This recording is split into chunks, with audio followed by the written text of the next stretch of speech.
મિત્રો, આજે આપણે બેડરૂમની વ્યવસ્થા વિશે વાત કરીશું. બેડરૂમની વાસ્તુશાસ્ત્ર મુજબ યોગ્ય ગોઠવણ. આદર્શ બેડરૂમ કેવો હોય? બેડરૂમમાં માનવી પોતાનો સૌથી વધુ સમય પસાર કરતો હોય છે, જેથી તેની રચના યોગ્ય હોવી જરૂરી છે. અગાઉના સમયમાં ઘરમાં એક જ બેડરૂમ રહેતો, પરંતુ જમાનાને અનુરૂપ ઘરના સભ્યો માટે અલગ અલગ પ્રકારના બેડરૂમ હોય છે, જે પૈકી મુખ્ય બેડરૂમ, બાળકોનો બેડરૂમ, દીકરીઓનો બેડરૂમ, મહેમાનોનો બેડરૂમ એ પ્રકારે બેડરૂમો હોય છે. આદર્શ મુખ્ય બેડરૂમ. મુખ્ય બેડરૂમ દક્ષિણ પશ્ચિમ એટલે કે નૈઋત્ય ખૂણામાં જ રાખવો, જેમાં ઘરના વડીલ કે મોભીને રહેવું. 2 માળના મકાનમાં વૃદ્ધ મા બાપ, દાદા દાદીનો બેડરૂમ નીચેના માળે નૈઋત્ય ખૂણામાં રાખવો. મુખ્ય બેડરૂમનો દરવાજો ઘડિયાળના કાંટાની દિશામાં ખુલે તેમ રાખવો, તેમજ દક્ષિણ તરફ મોટી અને પશ્ચિમ તરફ નાની બારીઓ રાખવી.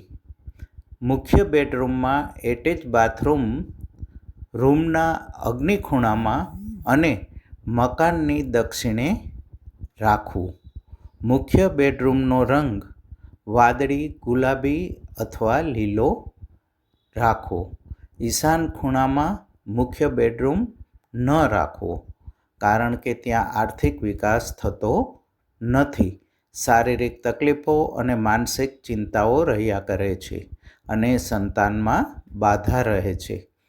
અગ્નિ ખૂણામાં મુખ્ય બેડરૂમ ન રાખવો, કારણ કે ત્યાં સૂતા પતિ પત્નીને મનમેળ ઓછો રહે છે, કોઈ એકની તબિયત સારી રહેતી નથી, તેમજ બ્લડ પ્રેશર વધુ રહે છે. દીકરીનો બેડરૂમ. દીકરીનો બેડરૂમ ઉત્તર પશ્ચિમ એટલે કે વાયવ્ય ખૂણામાં રાખવો, જેથી તે ખૂણાના રૂમમાં સૂતી દીકરીના લગ્ન જલ્દી થાય છે. દીકરીના બેડરૂમમાં ખૂબ ઓછા અરીસા રાખવા. દીકરીએ પશ્ચિમ તરફ માથું રાખી સૂવું.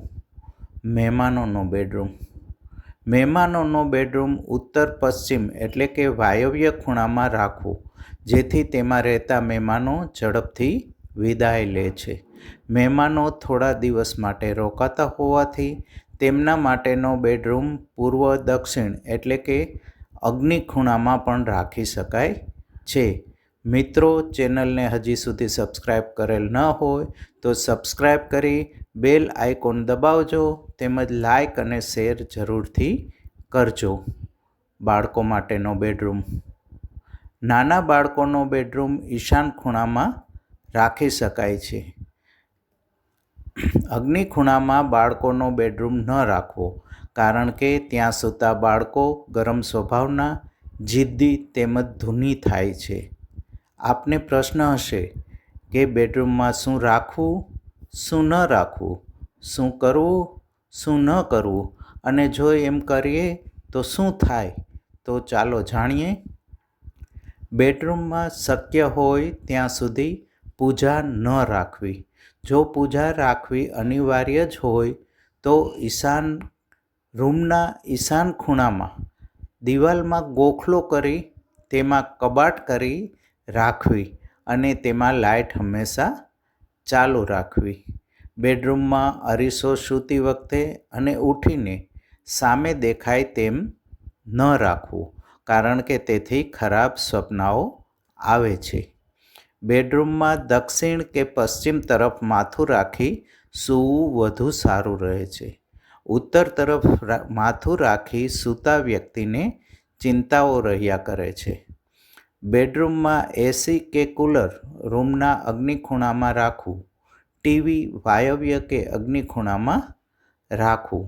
બેડરૂમમાં કપડાં રાખવાની અલમારી એટલે કે કબાટ રૂમની દક્ષિણ કે પશ્ચિમ બાજુ રાખવી, તેમજ વાંચવા લખવાનું ટેબલ પશ્ચિમ કે ઉત્તર તરફ રાખવું સારું. બેડરૂમમાં રાખવામાં આવતો પલંગ એ રીતે ગોઠવવો કે તે બે દિવાલોને અડીને ન રહે. બેડરૂમમાં તિજોરી રાખવી જરૂરી હોય તો દક્ષિણ તરફ રાખવી, તેમજ તેનો દરવાજો ઉત્તર તરફ ખુલે તેમ રાખવો. મિત્રો, દરેક નિયમ અનુસરી બાંધકામ કરી શકાય તો અતિ ઉત્તમ, પરંતુ હાલના યુગમાં જગ્યાના અભાવ તેમજ જગ્યાના ઊંચા ભાવોને કારણે ટૂંકી જગ્યામાં બાંધકામો થવાના કારણે શક્ય તેટલા મુખ્ય નિયમો અનુસાર કામ કરાવવું. મિત્રો, આવી જ ઉપયોગી માહિતી મેળવતા રહેવા building planning idea by Harendra Chudasama ચેનલને લાઇક, શેર અને સબસ્ક્રાઈબ કરવાનું ભૂલતા નહીં. આભાર.